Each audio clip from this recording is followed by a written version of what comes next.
অদ্ভুত, প্রথমে আমার প্রশ্নের উত্তর দিতে চাইছিলেন না, নিজেই বলে এখন বলছেন সারপ্রাইজ নেই। হঠাৎ বদলে গেলেন কেন? আর জিজ্ঞেস করে তো কোনো লাভ নেই, আমি জানি উনি কিছু বলবেন না। কি আর কিছু বলবে? না স্যার, কিছু না।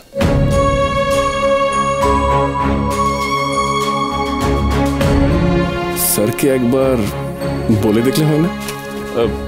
স্যার, আমাকে একটা হেল্প করতে পারবেন? মানে আপনার তো অনেক কানেকশন আছে বড় বড় জায়গায়। আসলে আমার বাড়িতে একটি মেয়ে আছে, যাকে বলা যায় রাস্তা থেকে কুড়িয়ে পেয়েছিলাম। বাচ্চাটা খুব ভালো গান গায়। আমি ওকে একটা কম্পিটিশনের নাম দেওয়াতে চাই, কিন্তু বাবার নাম না জানায় কিছু উপায় বের করতে পারছি না। গান জানা বাচ্চা, ছেলে না মেয়ে? যদি কোনো চেনাশোনা লোকের সঙ্গে কথা বলে কিছু একটা উপায় বের করতে পারে, যাতে আমি ওই মেয়েটাকে কম্পিটিশনে ঢোকাতে পারি আর কি। মেয়ে? সে কে দ্রোণ, যার জন্য তুমি নিয়মের এদিক ওদিক করতে চাইছো? আসলে শুধু পিতৃ পরিচয় নেই বলে প্রতিভা নষ্ট হয়ে যাবে সেটা আমি মানতে পারছি না স্যার। আমার নিজের কেউ নয়, আবার বলতে পারেন খুব একটা দূরেরও নয়। বাচ্চাটাকে বস্তির রাস্তা থেকে উদ্ধার করেছিলাম, মা হারিয়ে গেছে। আমি অনেক চেষ্টা করেও খুঁজে পাইনি। সেই থেকে আমার কাছে থেকে গেছে। স্যার, মেয়েটা বড্ড ভালো,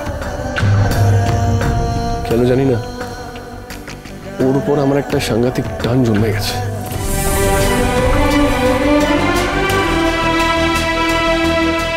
ওর মাকে তো ফেরত দিতে পারছি না। স্যার, আমি ওকে ভালো রাখতে চাই। কেমন যেন মনে হয় ওর যেন কোনো ক্ষতি না হয়। তাছাড়া আরেকটা প্ল্যান আছে, ও যদি টিভিতে গায় আর কোনো কারণে ওর মা যদি দেখে সেটা, তাহলে হয়তো ওর মা ওকে ফিরে পাবে।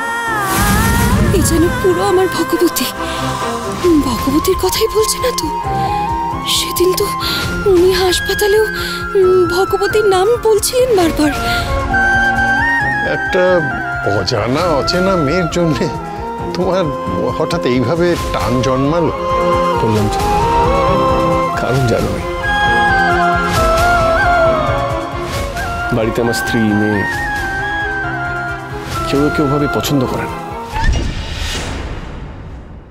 হয়তো তাই আরো দায়িত্ব বেড়ে গেছে আমার কেমন যেন মনে হয় আমি কোনো অবস্থাতেই ভগবতীর কোনো খারাপ দেখতে পারবো না। স্যার, এই কদিনে ভগবতী আমার মনে পাকাপাকি জায়গা করে নিয়েছে। কোন বস্তিতে থাকতো?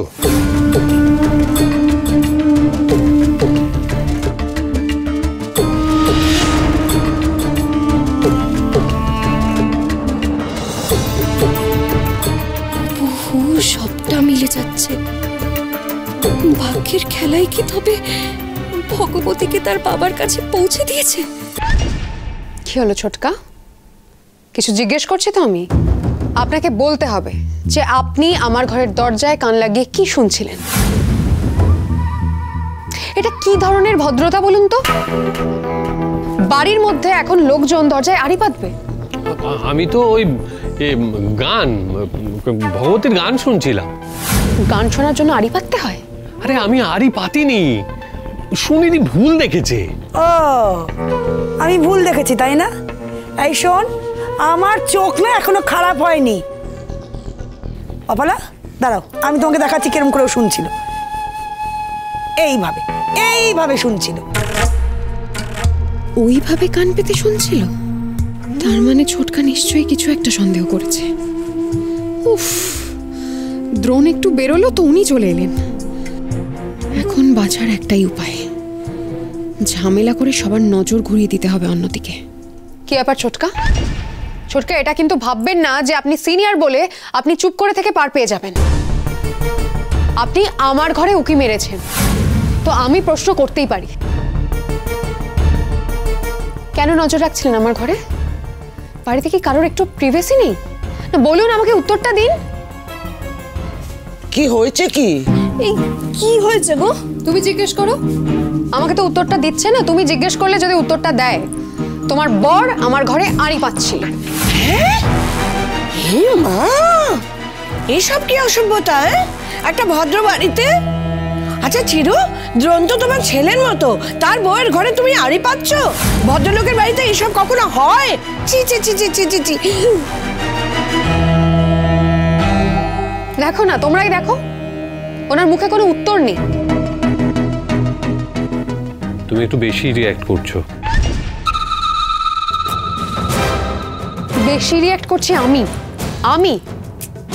উত্তরটা তো আপনি দিতে পারলেন না। ঠিক আছে, তাহলে উত্তরটা আমিই দিচ্ছি। কেন ভগবতী আমার ঘরে গিয়ে গান গাইছে? সেটাই তো আপনার প্রশ্ন, এটাই তো আপনার সন্দেহ। আপনি বোধহয় ভুলে গেছেন ছোটকা, আপনার পরামর্শ মতো দ্রোণ যে ডাক্তারকে এই বাড়িতে ডেকেছিল সে কি বলেছিল মনে আছে?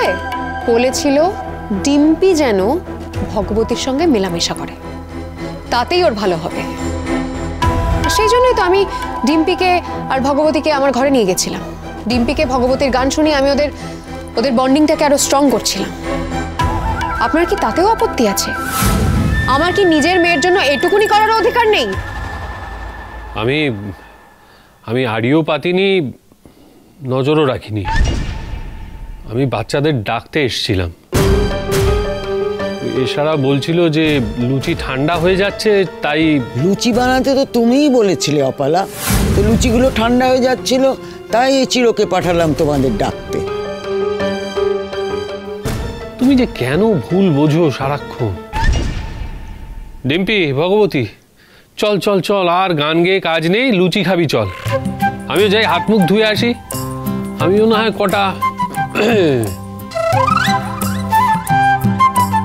কি হলো? হাঁ করে দাঁড়িয়ে আছিস কেন ভগবতী? লুচি খাবি না? হ্যাঁ, লুচি খেতে আমার খুব ভালো লাগে। জানো তো, আমি লুচি খেতে খুব ভালোবাসি। চলো চলো। তুমি এসো ডিম্পি। না, ব্যাপারটা কেমন নিয়ে গেল। ভেবেছিলাম অপালা আর চিরুর হেব্বি ঝগড়া হবে। অপালা, থাক না, আপনাকে আর কিচ্ছু বলতে হবে না। যান খেতে যান, আপনিও খেতে যান।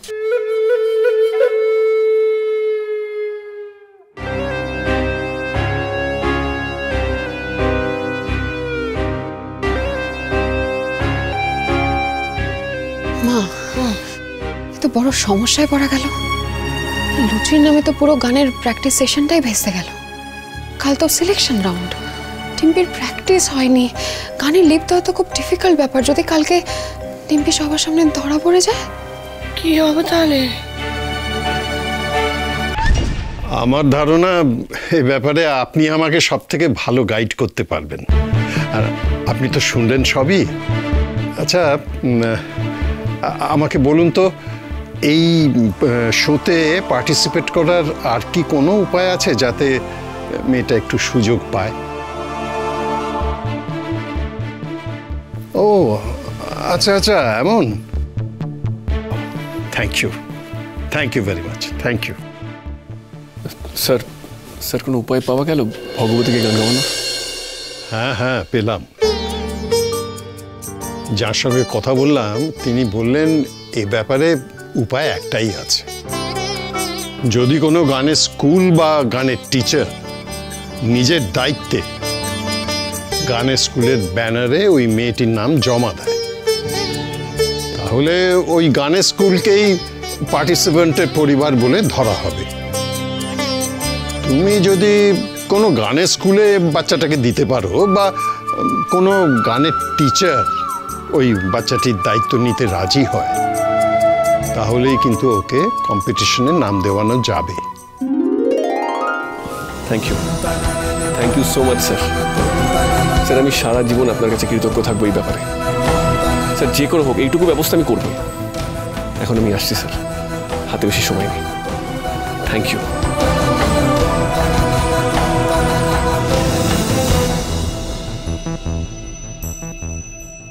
ভগবতী আমার মেয়ে, যাকে ওকে আমি খুঁজছিলাম।